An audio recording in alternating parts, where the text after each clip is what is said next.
Mike Moore Media. It's another program with the City of Reidsville, and on our media line, Chris Phillips, Assistant City Manager of Administration and Finance Director. Chris, always good to talk to you, and I know you've got some important news about the Sky's the Limit all-inclusive park, so let's hear it. Yes, sir. Sure do. I'm glad to be able to talk to you again this morning. Yeah. We're actually going to have a groundbreaking ceremony for Sky's the Limit Park.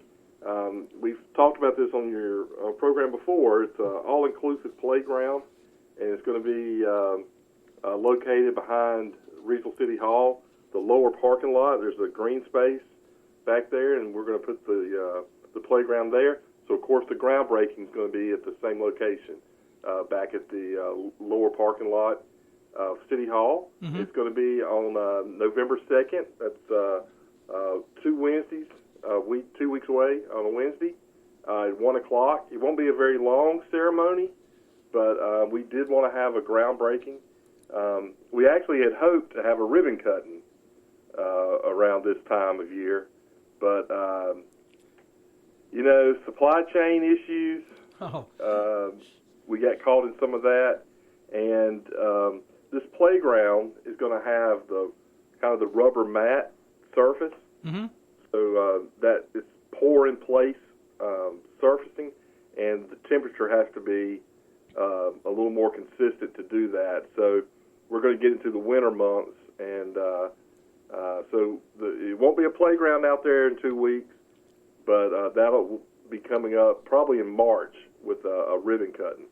But we wanted to have the groundbreaking really because two of our major donors are celebrating their 100th anniversary in 2022. So we wanted to give them a chance to spotlight their organizations. Sure. And for those that may have missed some of our previous programs, and I know you and others there with the City of Reidsville have been doing a lot about this since the announcement made back in the spring. Tell us about those community organizations, those civic clubs. Right. So really, we kind of called it like a puzzle with all the pieces coming together. Mm-hmm. If you try to do a puzzle, you kind of get everything spread out, and all of a sudden it just starts clicking, and next thing you know, you finished your puzzle. Yeah. And that's what really happened with this project. We've often thought that downtown could use a park, another reason for folks to come and spend some time in the downtown area. And then at the same time, the city's looked at some grant opportunities to do an all-inclusive park. So everything in this playground will be accessible, wheelchair accessible. There will be a lot of things in there for children that are on the autism spectrum. There's visual and surfaces that really are designed for those kids. Mm-hmm.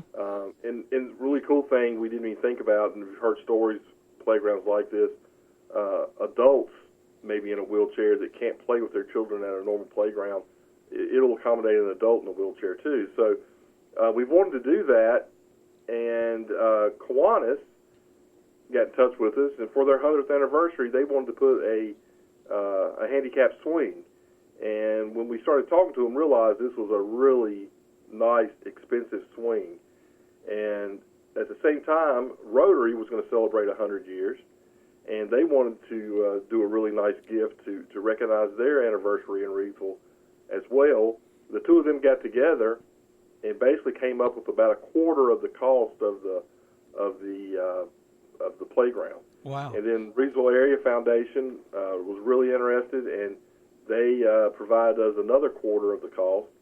And then the city council stepped up and paid for the other half, and also for restrooms there.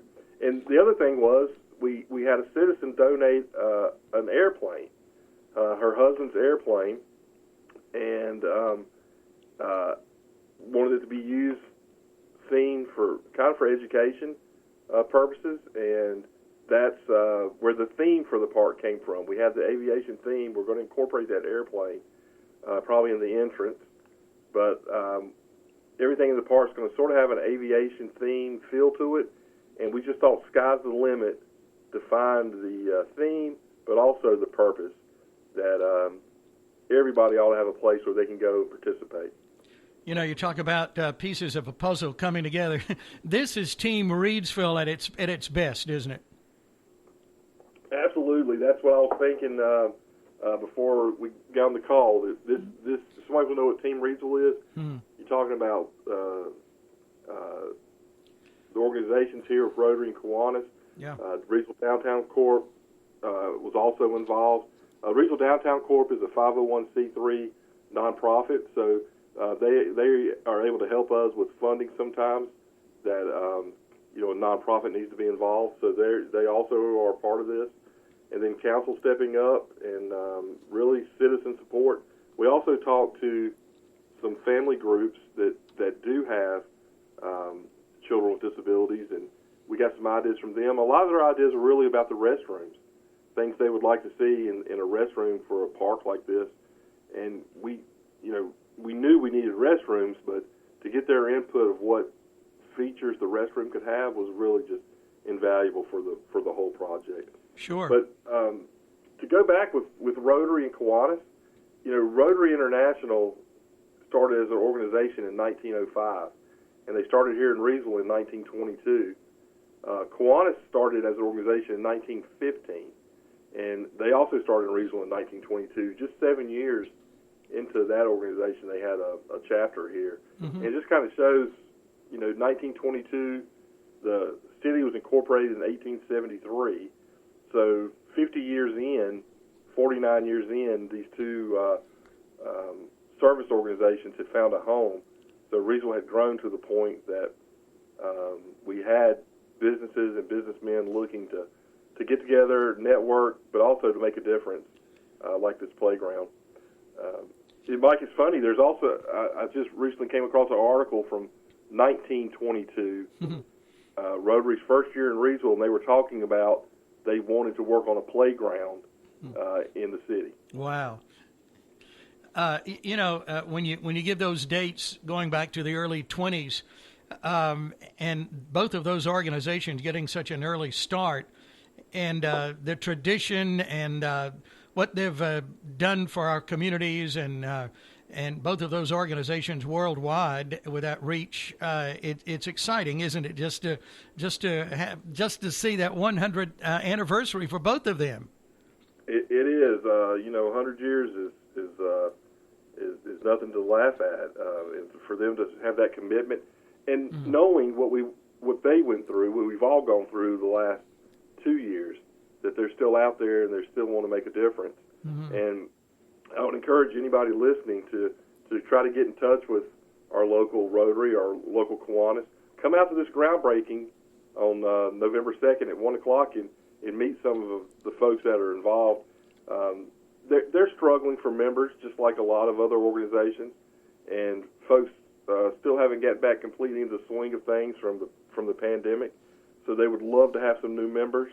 If you're interested, it's a great place to meet folks and make some business contacts, and also, a way that you can serve different parts of our community. Sure, yeah, you can make a difference. That's for sure. Yeah. Absolutely. Okay. Well, now the groundbreaking is November 2nd, 1 p.m., and then I know you said supply issues and the weather and some things like that. Lots of things work into that, but realistically, if everything in a perfect world, when do we hope to have this all-inclusive park ready for the kids to play on? Well, unless something goes wrong that we don't expect, and that could happen, it'll be ready in the spring. And with the weather, we have some nice days all year round, but with the colder weather, it probably wouldn't get the folks out like it would in the spring. So we're planning on March 25th actually being the ribbon cutting, and that's going to be one of our sesquicentennial events. So these guys are celebrating 100 years this year. We're celebrating 150 as a municipality next year. And so March 25th, we're going to open up that playground, have a touch-a-truck, and we're planning on having a City Hall open house that day. So a really nice event, March 25th. Oh, that's great. That's wonderful news. You're talking about, let's kind of hit on this before we wrap up here, Reidsville's 150th anniversary coming up next year. And I've already been seeing some of the things you're planning and doing and the videos. And this is going to be a busy year, it looks like. It is. And, Reidsville was here before 1873, obviously. Reidsville stories similar to a lot of smaller towns. It started with a store that the stagecoach that went from Danville to Greensboro, the stagecoach stopped at the store. And then mail started getting left at the store, so it needed a post office. And that's where the name came from. The Reed family owned the store, so they named the post office Reidsville. And then from stagecoach, it became the railroad. And by 1873, there was enough going on here and enough people looking at the area that it became incorporated as a municipality. Started offering some services. Those first services that you think about back then, you're going to get to water and sewer, and then electricity not too long after. And you have yourself a town, and it grows from there. The next thing, from railroad is the highway system. And so 29 sort of followed the same route that the railroad had before, that the stage had before. So, Danville to Greensboro, and Reidsville's right there in the center. So the actual sesquicentennial is the charter that made this place a municipality. Mm-hmm. So it went from being a village to being a town. Somewhere along the line, we went from being a town to a city. Nowadays, when your population hits 10,000 is when you're considered a city. Not exactly sure what year we became a city officially from a town, but 1873 is when we became a municipality, and that's what we're celebrating. Yeah. And we're trying to pull as much history as we can. And what we found out is the last time they really pulled a lot of this history was 1973 for our 100th anniversary. And then 1987, they did a lot of work when they created a wall of mayors here. But both of those were done without the convenience of the internet. And there is so much more access to information now. We're pulling in some pieces of information they didn't have access to, even 35 years ago when they did the mayor's wall. So we're excited to try to pull all this together. We're going to have some publications, some videos, and we're going to try to have about 2 events a month. And there will be a calendar coming out real soon about this sesquicentennial. Wow, I'm excited with you. This is great. Thanks for the history lesson there. That's fascinating to look at those early beginnings and where we are today, and this streetscape project that will be completed next year as well, and all of that. That's wow. Chris, thank you. It's always good to talk to you, and all the good news you've shared with us today, and the organizations and everybody coming together to make this all-inclusive park happen in downtown Reidsville. Thank you, Chris. Yes, sir. Thank you. All right, we'll talk again soon. Thanks. Okay, bye. Chris Phillips with us on this City of Reidsville program. He is Assistant City Manager of Administration and Finance Director. You can get more information, find out what's happening around the city at riseupresville.com. I always like to remind you at the end of our broadcasts, be sure to support our hometown businesses. Shop in Reidsville.